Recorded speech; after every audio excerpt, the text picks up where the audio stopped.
Muy buenas tardes a todos y a todas. Sean bienvenidos, bienvenidas a una edición más de charlas sobre historia de México, en estos temas libres que hemos manejado todo el mes de enero y pues ahora febrero. El día de hoy nos acompaña alguien que alguna vez ya se había presentado en un conversatorio sobre para qué enseñar historia, en compañía de Monse Mancisidor, quien también nos está acompañando aquí, por cierto. Eh, y antes de darle la palabra, pues voy a hablar un poquito de su trayectoria. Carlos Roberto Galavi Sánchez actualmente está elaborando su tesis titulada La representación social de los macehuales en los Huehuetlatoye del siglo XVI. Es prestador de servicio social en el proyecto de Sermones en Mexicano y es ayudante de investigador nacional nivel 3 con el doctor eh, Guilhem Oliver.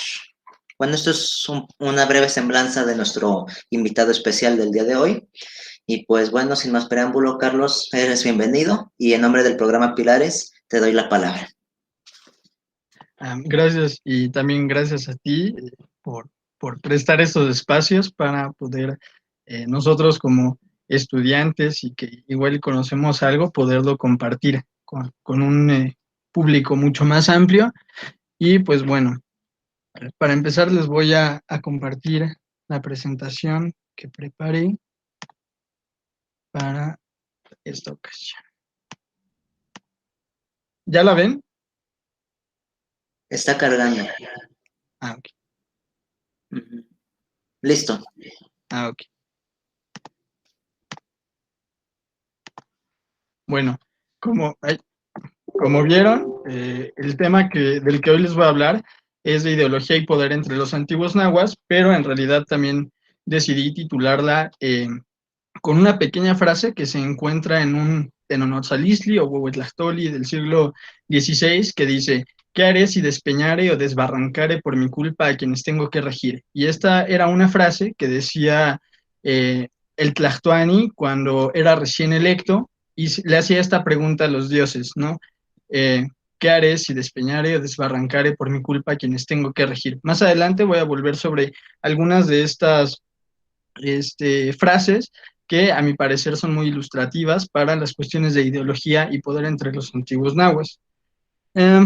Y bueno, primero que nada vamos a empezar con qué es la ideología, ¿no? Y para mí, la ideología es un conjunto de ideas, creencias y valores que tiene un grupo determinado de personas en un momento histórico específico y cuyo fin se dirige al plano de lo práctico. Entonces, aquí tenemos diferentes ejemplos.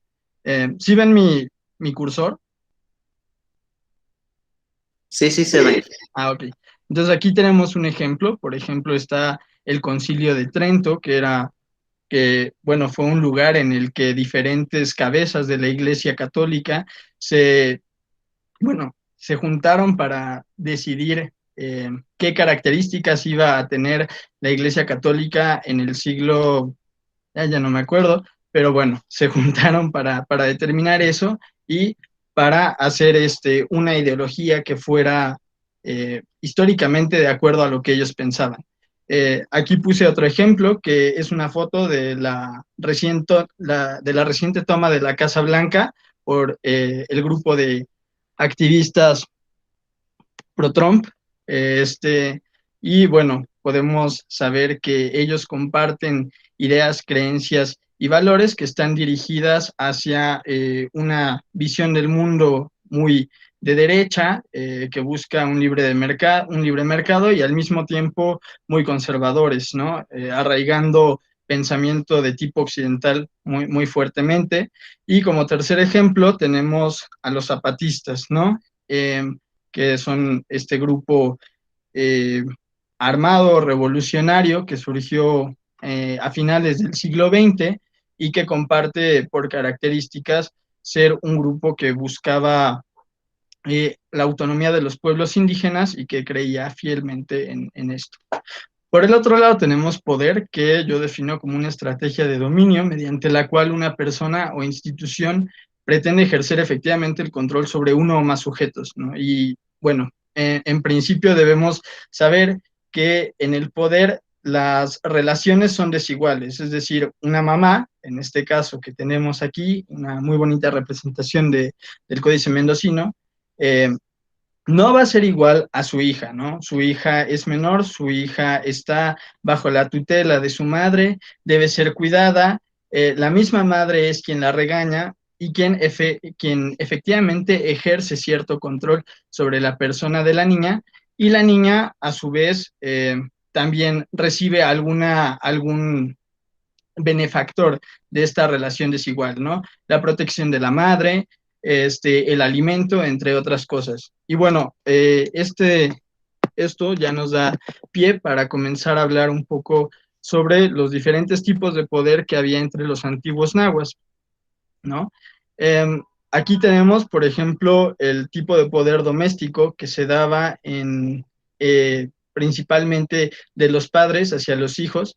En esta lámina también del Códice Mendocino podemos ver cómo les están castigando al tiempo que les están hablando para castigarles de alguna manera. También podía haber poder en las instituciones educativas.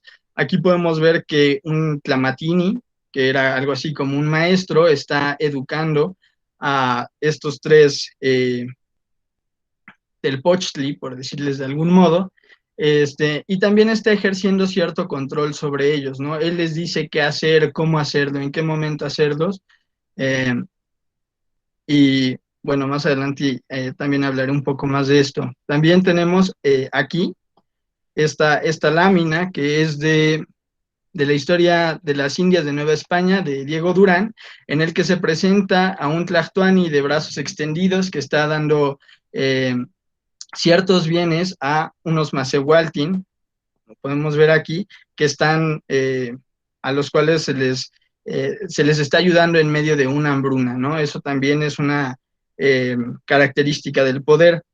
Y también tenemos un poder que es de lo mundano hacia lo sagrado, ¿no? Aquí podemos ver a un montón de personas que le están suplicando, en este caso, al dios Tlaloc para que haya lluvias.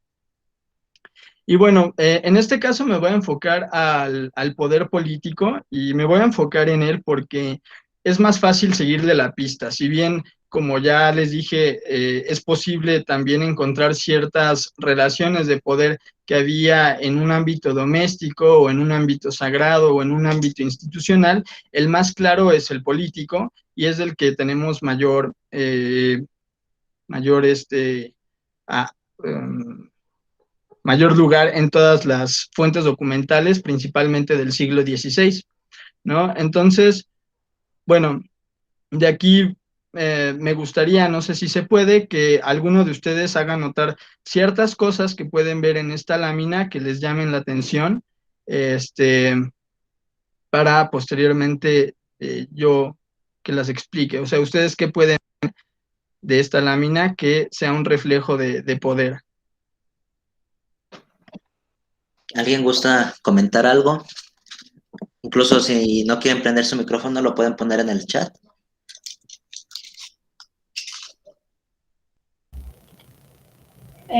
¿Sí se me escucha?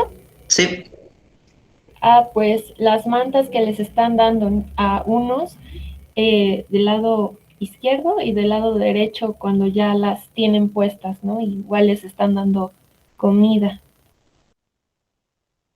Sí, sí, sí. ¿Algo más que se les ocurra? ¿alguna otra participación?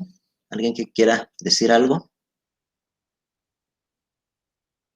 Pues el Tlatoani, si es que eso es lo que es, está representado al estilo de los reyes europeos, como centrado en un trono con las manos extendidas. Eh, Me recuerda a eso. Sí, efectivamente, igual más adelante voy a hablar de esa figura muy particular que tiene algunas características que tienen que ser resaltadas. Eh, bueno, si nadie más va a decir algo, pues ya doy continuación. Carlos, a mí me gustaría decir las imágenes de abajo, de la parte de abajo. Los Ajá, hombres se ven más pequeños y siempre está mucho más grande el gobernante. sí, efectivamente, eso es muy interesante en esta lámina.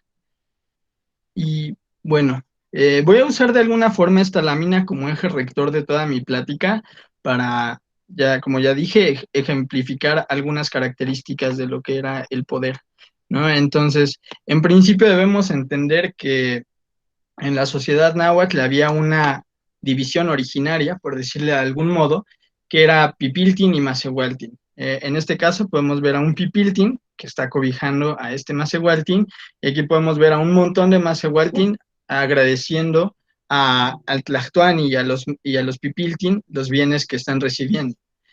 Los Pipiltin, que muchas veces han sido identificados como nobles en ese parangón que se hace con la Europa del siglo XVI o de la Europa medieval, bueno, se dice que trabajaban no manualmente, ¿no? Su labor era la dirección de las instituciones, era también ser los intercesores de la sociedad ante los dioses, entre otros trabajos. También tenían el acceso a bienes suntuarios, y eso es muy interesante, como pudimos ver en la anterior lámina, y como se puede ver tal vez aquí en esta transparencia. Tlactoani tiene algunos atavíos que ninguno de las otras personas tiene, ¿no? Podemos ver que tiene esta suerte de corona, que no es una corona, que está elaborada, bueno, que está pintada de color azul, y eso es porque está elaborada con turquesas. Podemos ver que su manta eh, está coloreada con otros pigmentos, a comparación de esto que podemos ver que es blanco por completo. Este, por supuesto, está sentado, como ya bien mencionaban, en un ikpali, que es ese como trono, y en un petate. Igual más adelante voy a hablar de esas dos significaciones. Eh, bueno, como ya mencioné, tienen la participación en la dirección política y religiosa, pero también se dedicaban a dirigir el trabajo manual que llegaban a hacer los Macehualtin, ¿no? Y por ello es muy interesante que debían tener conocimiento de, por ejemplo, de la agricultura, debían tener conocimiento de la elaboración de ciertas artesanías, como podía ser el trabajo en piedra o el trabajo plumario. Bueno, su educación era en el Calmecac, que igual es una institución eh, privativa para esta élite, en el cual les eran enseñados buenos valores, eran enseñados en la religión, en adivinación, eh, cuestiones que no estaban al alcance de toda la población. Y bueno, se dice de estos que tenían una forma de hablar muy peculiar, ¿no? Una forma que en el siglo XVI fue llamada lenguaje elegante, que en realidad su nombre náhuatl es Tecpilachtoli, que a la letra sería algo así como la palabra, la palabra del Tecpili, y el Tecpili son las personas que están o que trabajan en la casa real, por decirle de algún modo. Bueno, por su parte, los Macehualtin se dedican a un trabajo manual, principalmente a la agricultura, aunque también los artesanos se les consideraba como Macehualtin, y también a los pochtecas, ¿no? Que son esta clase de comerciantes que empezaron a tener un lugar preponderante en la sociedad, pero que constantemente los Pipiltin debían recordarles que ellos eran simples Macehuales. Eh, Tenían acceso a bienes primordiales, como podía ser la comida, como podían ser estos ropajes que estamos viendo, son de una tela mucho más burda, ¿no? Que la que usaban los Pipiltin, era de enequén, mientras que los Pipiltin usaban algodón. Obviamente trabajaban para las clases dirigentes en los diferentes tipos de tierras que había, y su educación se daba en los Telpochcali. Y bueno, en los Telpochcali se les educaba para la guerra y para llevar a cabo algunos cantos en ciertas festividades religiosas. Pero bueno, a todo esto, ¿de dónde viene el poder? En principio, y como nos indican muchos de los textos del siglo XVI, el poder parece venir de Tezcatlipoca, que es un numen, podríamos decir, originario, que junto con Quetzalcóatl fue quien partió a Zipactli, la diosa terrestre y que perdió su pierna. Aquí podemos ver que carece de una pierna.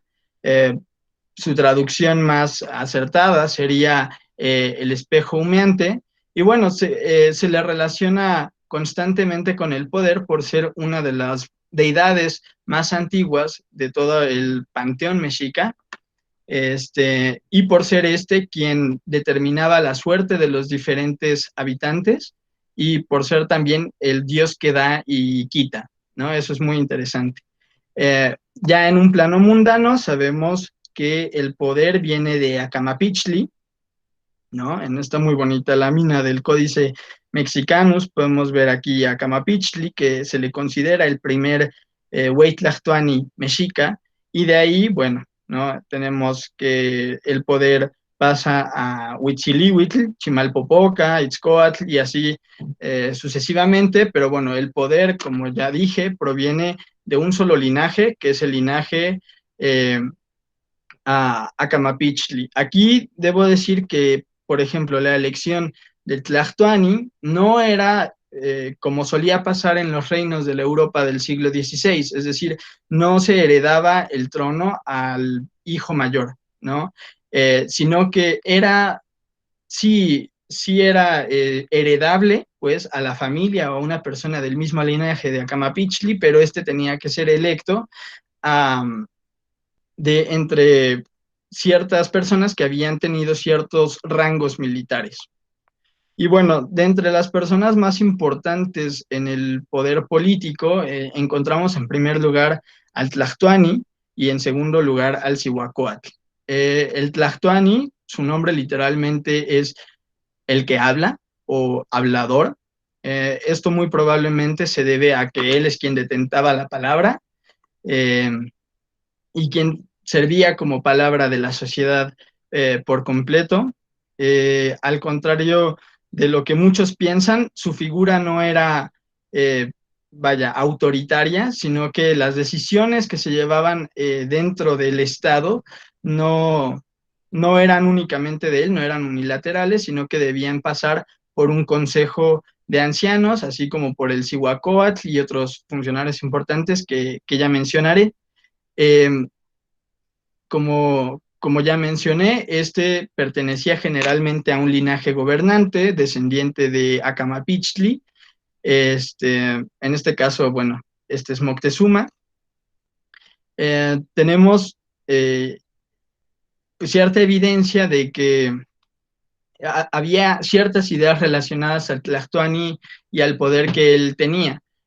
Por ejemplo, esto que les mencionaba del Icpali, que es este trono, y del Petlatl, el petate, en consonancia o como difracismo, como comúnmente se les conoce, significaría el poder, ¿no? O el gobierno.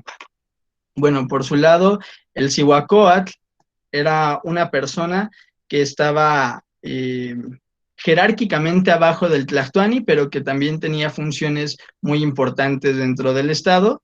Su nombre quiere decir serpiente femenina, o bien también se puede decir hermano mujer, y esto porque Coatl, como no solo es serpiente, sino que también es hermano gemelo, ¿no? Y esto ha llevado a pensar que esto funcionaba como una dualidad en donde el Tlactuani detentaba el poder masculino, mientras el Cihuacóatl el poder femenino, y juntos se complementaban para dar la idea de, de opuestos complementarios.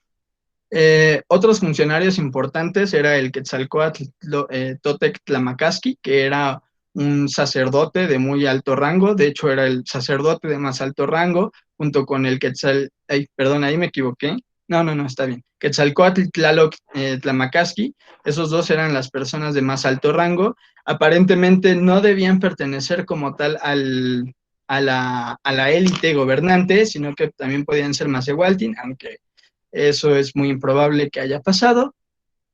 También estaba el Tlacochcalcatl y el Tlacatecatl, ¿no? Que eran personas con funciones militares muy específicas y eran como, por así decirlo, y como se les tradujo en el siglo XVI, los capitanes generales. Bueno, para acceder al poder, los tlactuanis debían pasar por un montón de rituales que finalmente les daban su lugar primordial en toda la sociedad. En principio tenemos un baño ritual con el cual se lavaba, por así decirlo, de su vida pasada, ya que ahora iba a ser un ser, no vamos a decir divinizado, sino que era una persona sagrada, ¿no? Que son términos muy distintos. Es decir, el Tlactani nunca era comparado con un dios, estaba abajo del dios, pero era la representación de Dios en la tierra y por eso se le debía alabar, para quitar, por decirlo de algún modo, sus pecados anteriores y para darle la bienvenida a un nuevo mundo.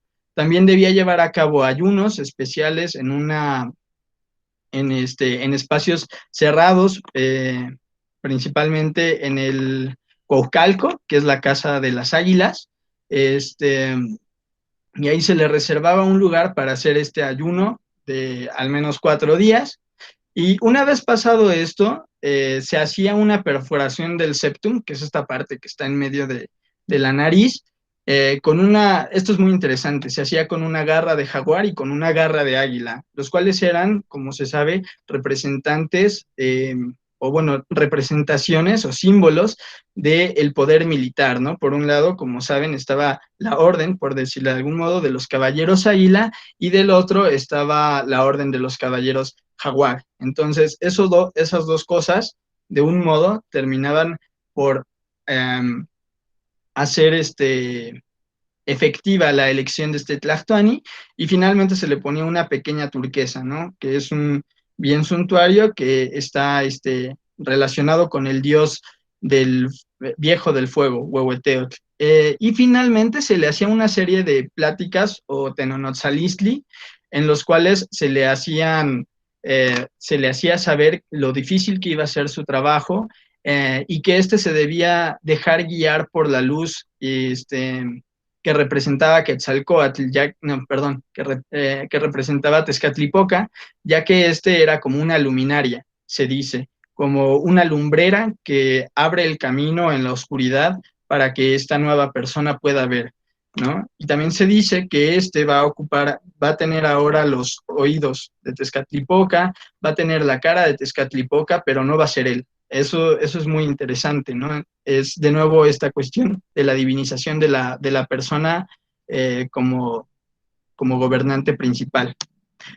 Había fiestas religiosas asociadas con el poder, muy diversas, ¿no? En principio, y la más importante, tenemos la fiesta de Toxcatl, en que se hacía una representación de toda la preparación que debía llevar a cabo un Tlactuani, aunque esta se hacía a partir de un Ixiptla, que es literalmente una imagen, del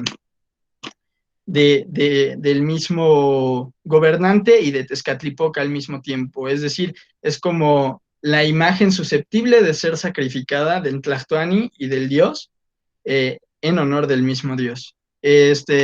Entonces, en Toxcatl se hacían una serie de rituales privativos a el Tlactuani, como podía ser enseñarle a tocar la flauta, enseñarle el tecpilactoli, enseñar a comer con mesura o a fumar tabaco con flores, entre otras cosas. Otra de las fiestas que se asocian con el poder es la fiesta de Quecholi. En la fiesta de Quecholi se rememoraba a Mixcoatl, que es el dios serpiente nube, que es una deidad también muy antigua, asociada con los antiguos pueblos chichimecas, de los cuales los mexica eran herederos. Y bueno, lo que se hacía en esta fiesta era que el Tlactuani invitaba a una serie de gobernantes de distintas entidades para que fueran a cazar con él al Cerro Zacatepetl, hoy Perisur. Y esto demostraba, ¿no?, el poder que él tenía, y recordaba de algún modo de dónde venía el poder, es decir, también de su pasado chichimeca. Y bueno, la demostración de poder era muy, muy amplia, ¿no? En primer lugar tenemos las dádivas, y Diego Durán es muy claro en esto. En el año 1 Conejo, Moctezuma Ilhuicamina o Moctezuma I era el gobernante y hubo una muy fuerte hambruna y a la vez hubo una peste terrible, lo cual pues dejó desamparada a gran parte de la población de México Tenochtitlan. Entonces, este Tlatoani lo que decide es abrir las arcas, por así decirle, de las trojes reales, ¿no? Así lo pone el mismo cronista religioso,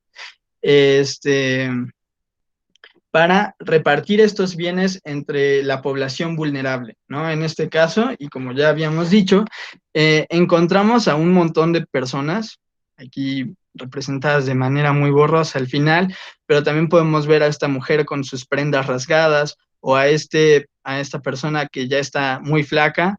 Estas personitas en realidad son bebés, pero bueno, de eso igual voy a hablar ahorita. Y eso es muy interesante, ¿no? Justamente se hacía esta entrega de dádivas con el fin de que las personas no se unoaconejaran. El unoaconejamiento, por decirlo de algún modo, es el levantamiento del pueblo en general, ¿no? Entonces, para evitar esto, justamente Moctezuma lo que decide es comenzar a dar diferentes bienes a la población, como podía ser ropa nueva, alimentos. Y bueno, aquí no se ve, pero les están dando pláticas, ¿no? De que deben ser agradecidos. Y eso se complementa con la información que encontramos en algunas oraciones religiosas de la historia general de las cosas de Nueva España, de Sagún, en donde se dice justamente que los Macehualtin eran personas a las cuales se les podían llegar a ver las costillas. Como bien podemos ver aquí, se le podía alcanzar a ver pegada las costillas a la columna vertebral. Tenían sus ropas rasgadas o algunos incluso andaban desnudos. Y esto todavía más o se intensificaba durante periodos de hambruna, como el que se está representando en esta lámina. También se habla del paternalismo, se dice que el Tlatoani es como el padre y la madre del pueblo, literalmente el padre y la madre, Intatsin y Nancy. Y esto es realmente significativo, ya que nos está diciendo que la población era como bebés, y lo dice después, que debían ser cuidados y que debían ser guiados por esta persona que detentaba el poder y que llevaba en sus cuestas a todo el pueblo, ¿no? Como lo decía al principio, en esa pequeña cita que les leí, eh, el Tlatoani llevaba en sus cuestas como si fuera un bebé o como si fuera una carga preciada a su pueblo, y por ello no la debía dejar caer ni desamparar, porque de otra forma ésta podía morir. Es decir, se nota un claro paternalismo. Y igualmente había otras metáforas que hacían alusión a lo que podía ser el Tlatoani, y una de ellas es que podía ser la cabeza del ave, esto en un símil con el cuerpo de un ave en general, o por ejemplo de un águila. El Tlatoani es la cabeza porque es la que dirige, ¿no? Hacia dónde se está yendo el pueblo, es la que carga con todo el cuerpo. También se dice que era como las alas y la cola, en donde se cuidaba a sus polluelos bajo estas alas. Y también se hace otras alusiones a que era como el pochote o como la ceiba, como se le conoce hoy día, ya que en ella podía encontrarse sombra, ¿no?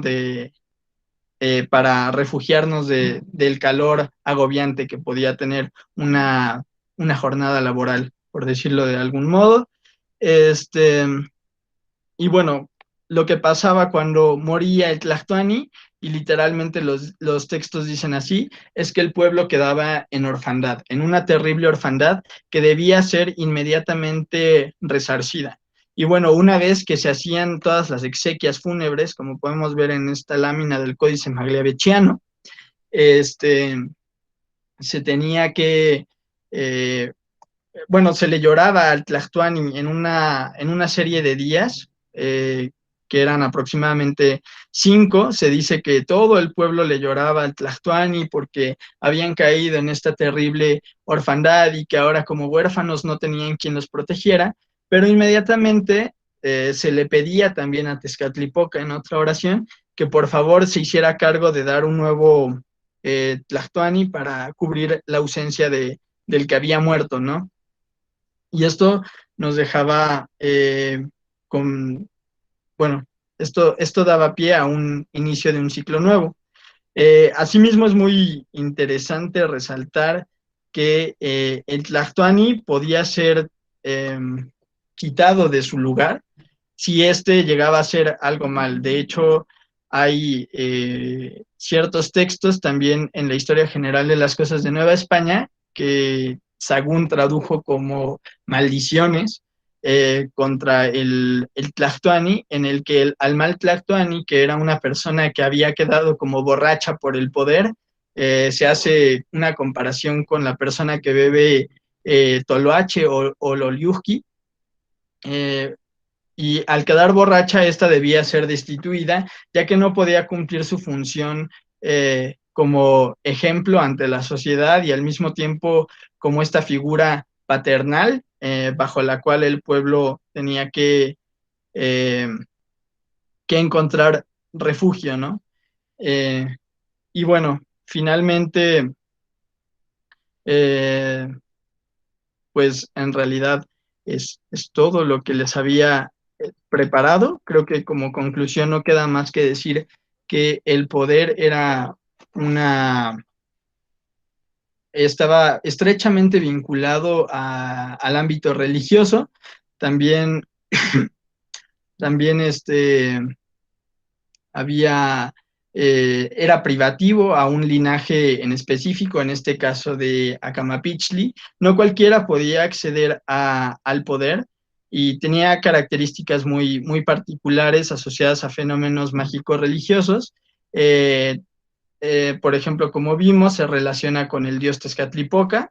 Esta relación que hay entre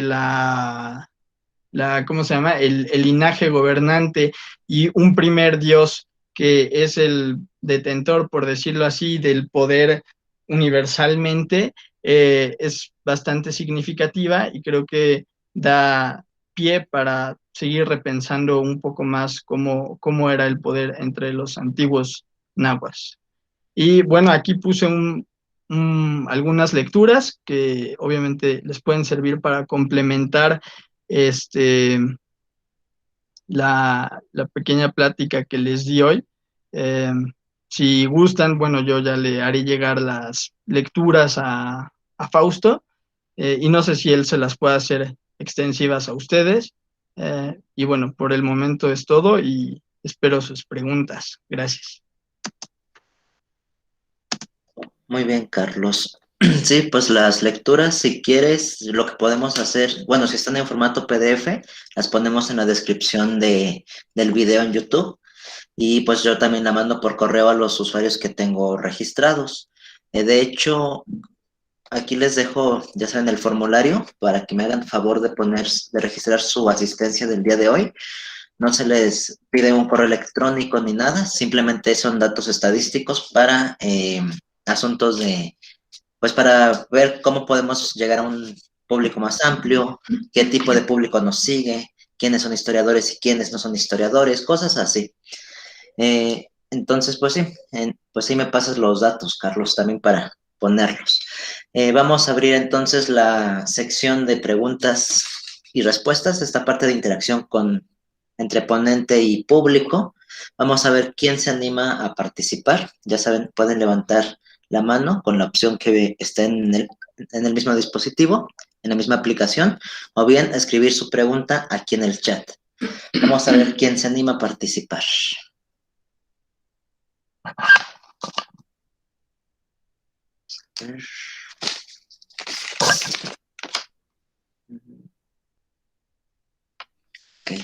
Okay. Carlos Galaviz. Así es. Hola. Adelante. ¿Qué tal? Muy buena plática, Carlos. Carlos, ahorita estaba viendo las láminas y en la primera de ellas me llama la atención algo. y esto es precisamente en el dibujo, aparecen algunos sujetos con cierto grado de calvicie. Esto me llamó muchísimo la atención, dado que es bien sabido que las poblaciones indígenas no suelen tener esta distribución de pelo. Eso por un lado. Y por otro lado, también me parece que es la última o la penúltima diapositiva o lámina que tú presentas, está un individuo que a mi parecer parece que es una persona muy hirsuta, ¿sí? Y está como entregándole alguna cosa a algunas personas ahí, ¿no? Como si fuera él no sé, una figura de autoridad, ¿sí? Y están unas personas alrededor de este individuo al que te comento que pareciera ser muy hirsuto. En relación a esto podría de alguna manera ejemplificar el poder, digamos, o una concepción del artista, del poder que tiene digamos, la hispanidad sobre los indígenas, o fue un mero accidente, o realmente representa un español el que está ahí, o un europeo. Ah, a ver, bueno, estoy intentando buscar esa persona hirsútica. Pero bueno, en principio, eh, bueno, sí podríamos decir que hay ya cierta influencia de las representaciones europeas que se hacían acerca de las diferentes, bueno, de los diferentes tipos de población. Sin embargo, en este caso, y bueno, creo que eso es muy interesante, como se ha hecho notar ya en algunos estudios, eh, el que una persona, por ejemplo, pierda el cabello puede estar asociado con la falta de ciertos nutrimentos, y por ello podría también estar dando cuenta de una población bastante más pobre de la que tenía una población de un rango social superior. De hecho, sí hay estudios que apuntan a que había caída de cabello, incluso a que había caída de dientes, por falta de ciertos nutrimentos que no podían encontrar complementariedad con, por ejemplo, con proteína o con otro tipo de alimentos que ayudaran, pues sí, a este tipo de cuestiones. No encuentro a la persona con barba o... Ah, ya. A ver, lo voy a compartir rápidamente. Es ¿ya cargó? Sí, ¿Es este? Sí, es ese. Ah, bueno, esta en realidad es una representación de un sacerdote, y eso lo sabemos por la pintura negra que tiene en todo el cuerpo. El Tlamakasqui se pintaba de negro, se embadurnaba de negro todo el cuerpo al modo de Quetzalcóatl, y también se sabe que el vello facial, por ejemplo, y el cabello largo era o bueno, ciertos peinados estaban vinculados también a una jerarquía social, ¿no? No cualquiera podía llevar barba, porque este era un atributo muy parecido al que tiene el dios Quetzalcóatl. De hecho, aquí, no sé si se alcanza a ver, pero también este Tlactoani tiene barba, y en esta otra lámina podemos ver que el Cihuacóatl también tiene aquí una pequeña piochtli, ¿no? O piocha, como le decimos hoy Ok. día. Pero sí, o sea, ese tipo de elementos también están relacionados con la forma de representar el poder entre los antiguos nahuas, no nada más como para los europeos. Gracias. Sí. pues está muy interesante todo eso que estás mencionando, Carlos. Son temas que no siempre son cosas que no se cuentan en los libros de texto para empezar. Y pues siempre es bueno mencionarlo aquí. Le voy a dar la palabra a Nemian Navarro. Ah, sí. Hola, ¿qué tal? Hola. Hola, Carlos. Estuvo muy padre tu presentación. Es un tema muy interesante. Yo tengo dos preguntas en concreto. La primera era sobre qué autores historiadores o antropólogos prehispanistas han abordado la idea del poder en México prehispánico. Yo creo que eso con las lecturas que recomendaste lo puedo abordar. La otra es una pregunta más personal. ¿De qué autores o propuestas has tomado los conceptos de ideología y de poder para poderlos aplicar en México prehispánico?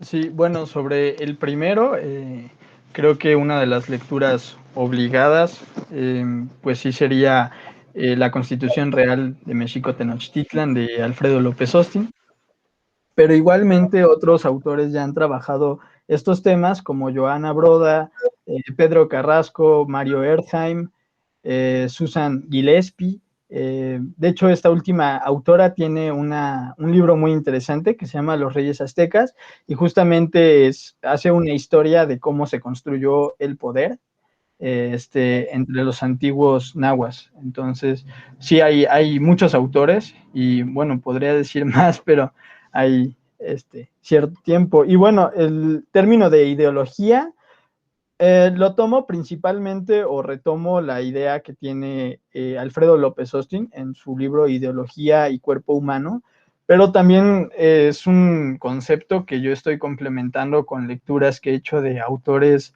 lo voy a decir, principalmente marxistas. y el de poder lo retomo también principalmente de Michel Foucault, aunque también con algunos aspectos que retomo de Michel Triot, que es un autor haitiano, muy pocos autores haitianos, pero él es uno de ellos y trabaja justamente el poder vinculado con la historia y también del retomo ciertas ideas. Sí, Muchas gracias. Si quieres te lo paso en clase. Muchas gracias. Sí. ¿Alguien más? Luis, adelante. Gracias. También me pareció interesante la presentación. Tengo una duda.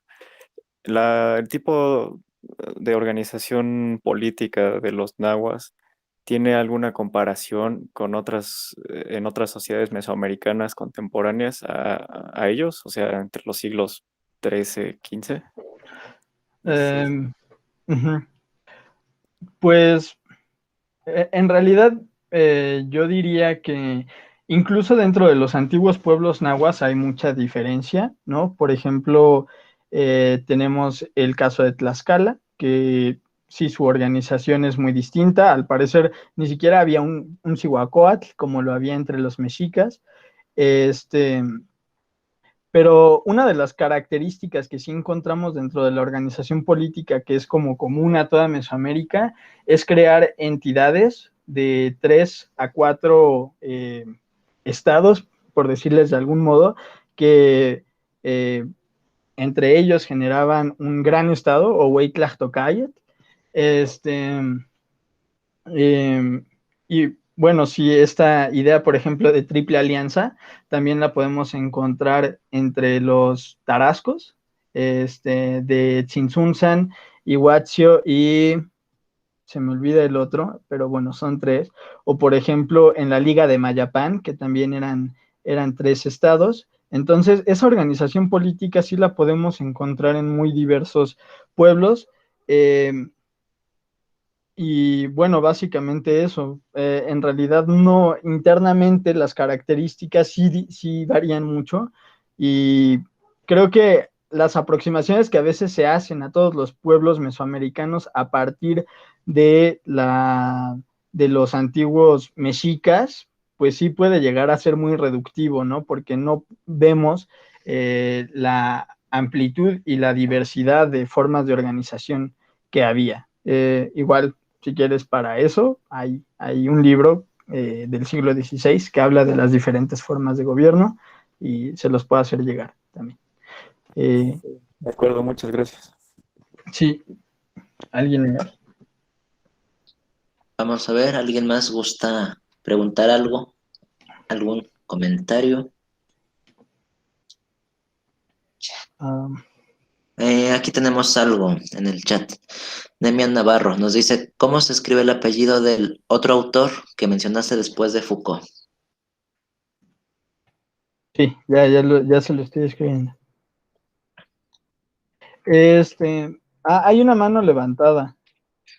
Mm, ¿Hay una? No la veo. ¿Quién es? Sí, de Antonio Carmona. ¿Antonio? Adelante, Antonio. Sí, hola, ¿qué tal? Carlos, muy buena plática.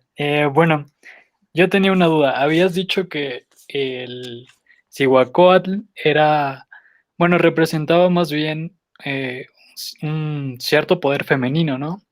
O algo por el estilo. Entonces, bueno, estaba platicando con mi hermana y bueno, nos quedamos con la duda de si ese cargo era específico para un hombre, aunque tuviera una representación femenina, o lo puede ocupar una mujer también.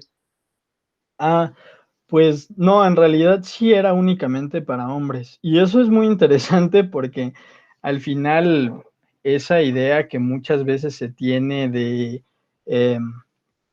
por ejemplo, una sociedad igualitaria en términos de género, pues es completamente falsa, ¿no?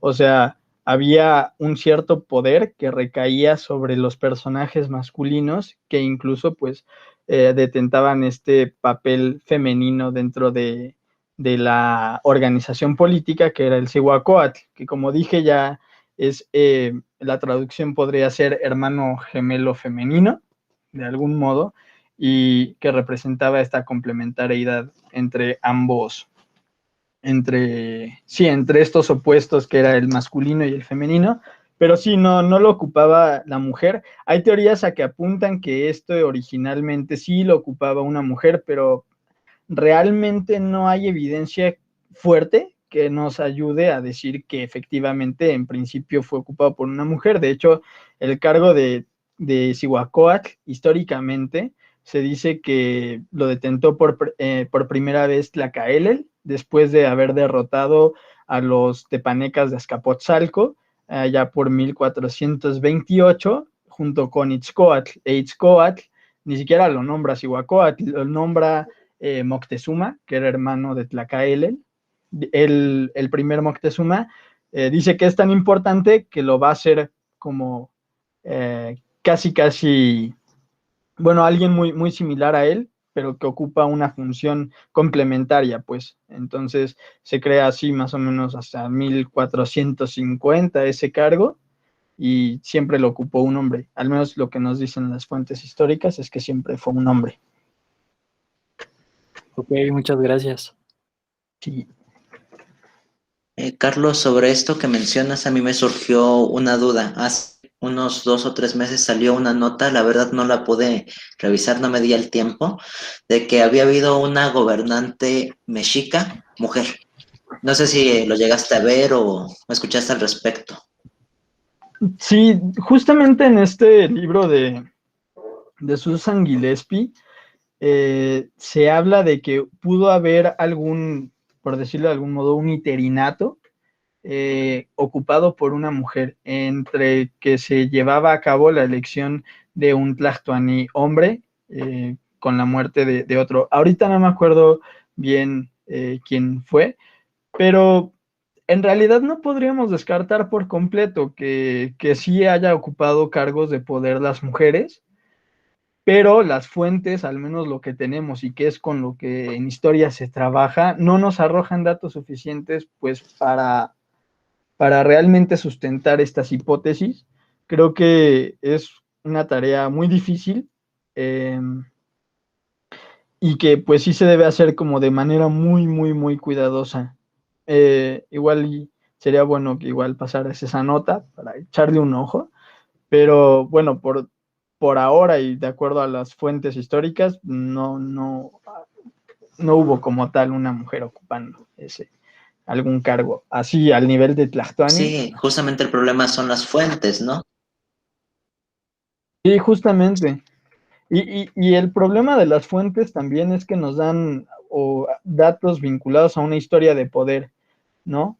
Es una historia que pertenece únicamente a la clase social dirigente, es decir, a los pipiltin, y que deja a los Macehualtin completamente de fuera, ¿no? Y esto nos indica que es una construcción histórica que están haciendo ya en la colonia los exdirigentes, por decirles de algún modo, a los exdirigentes mexicas, de sí mismos y de su historia misma. Entonces, eso todavía trae más complicaciones. Esta forma en la que fue redactada la historia nos trae un mayor número de problemas para solventar estas dudas, ¿no? que constantemente tenemos. Sí, nos traen muchos problemas. Sí, ¿Alguien es más? bastante problemático. Vamos a revisar alguna otra participación.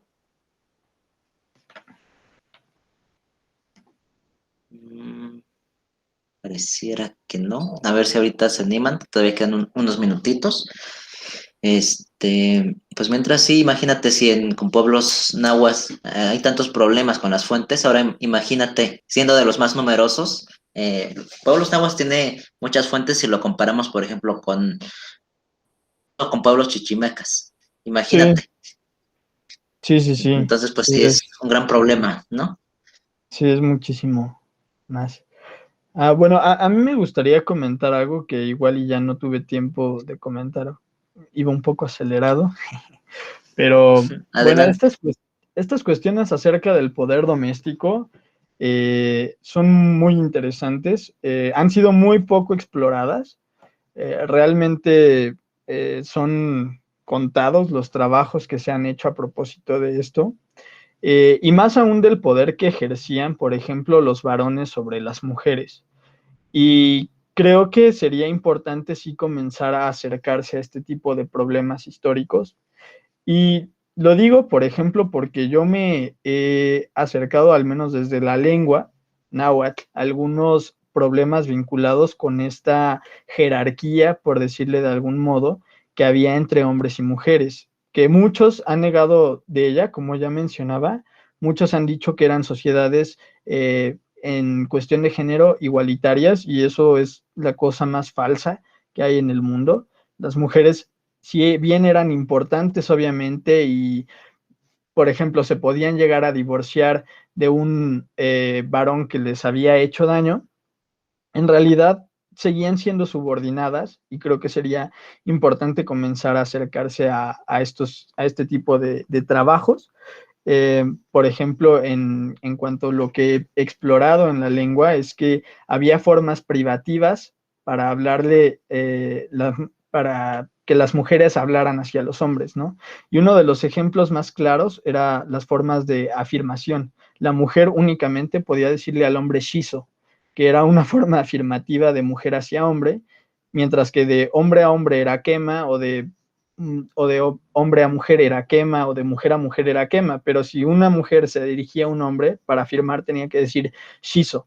Entonces, ese tipo de cuestiones, ese tipo pues sí, lenguaje privativo a un género en específico, creo que sí nos deberían saltar más y nos deberían dar pistas para comenzar a aproximarnos a ese tipo de problemas que realmente han sido poco explorados.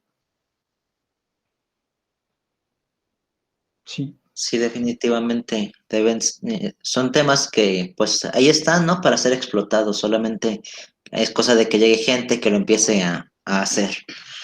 Sí. Bueno, vamos a ver, pareciera que no hay más intervenciones, que nadie más quiere comentar algo.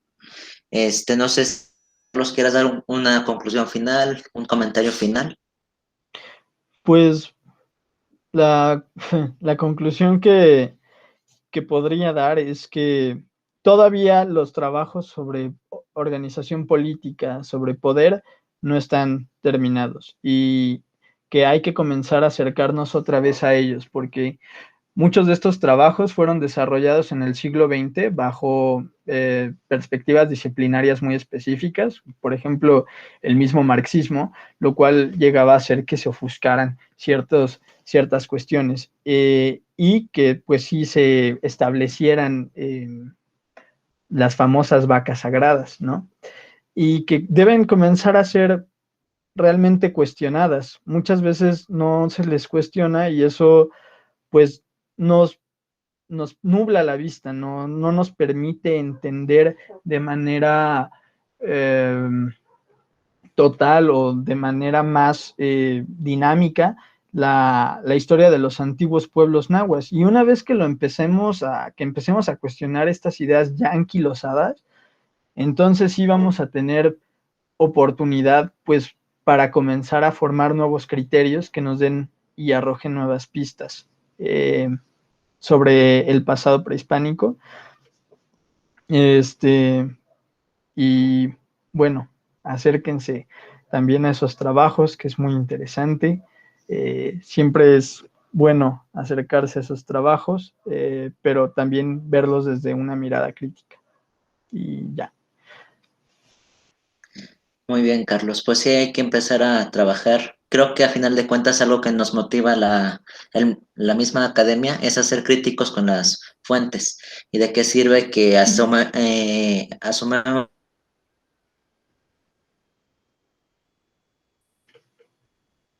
algo,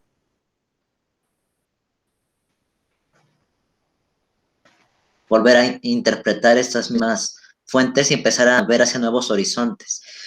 Pues bueno, creo que con esto estamos finalizando. Agradezco al público que nos acompañó y agradezco a nuestro invitado, a Carlos, que pues estuvo genial su presentación. Mucha información la que yo fui recopilando, realmente es un tema muy interesante. Y pues bueno, con esto finalizamos la sesión del día de hoy. Te agradezco en nombre del programa Pilares y del Gobierno de la Ciudad de México, Carlos. Pues bueno, hasta la próxima. Gracias a ustedes y igualmente al programa Pilares, ¿no? Que como ya había comentado es una gran iniciativa del Gobierno de la Ciudad de México. Y gracias a los que asistieron.